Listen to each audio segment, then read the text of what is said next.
Just gonna send the camera over there. Watch the footage.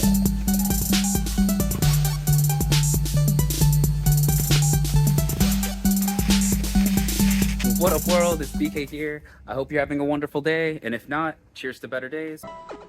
If you've been following along, you know that our MR2's 4A-GE is a little sad. We had some low compression numbers as well as inconsistent compression numbers.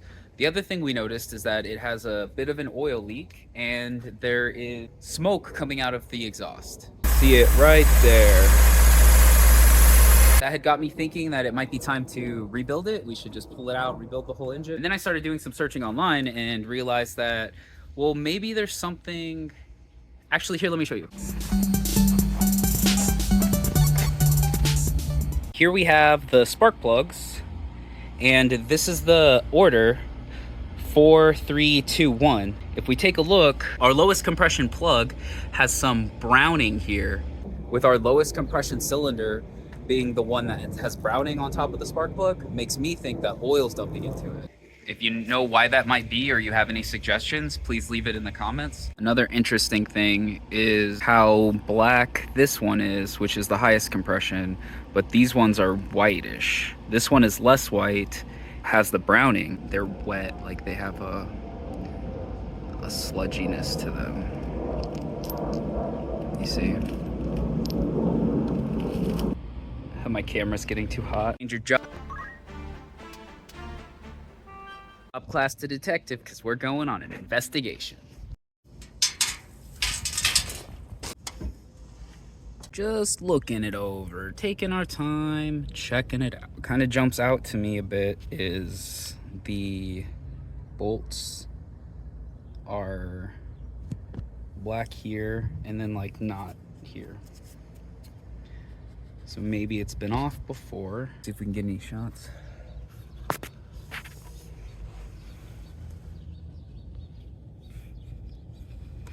The distributor is fully maxed out, so not, and the person who sold it to me said likely there's something wrong with the timing.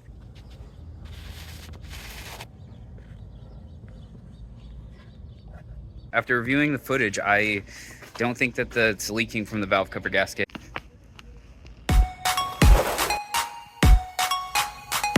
So we can see that bolt is leaking first. I'm not for sure, but that bolt has liquids on it. And I thought this was pretty funny. Air, looks like someone had like an air chisel on that. I hope it's not, I don't think it's leaking from the filter because we would see seepage from that because we ran it with the new filter. I think it is leaking from that bolt. I'm interested to know what you think the issue is. I think that the next steps for us are to take off the valve cover. I'm waiting for suspension components. We're gonna get replacement struts. We need new ball joints, and it's trying to source one of these guys. In the meantime, we got some of this, See a little rusty, unrusty? Check out this video. Otherwise, I'll see you next time.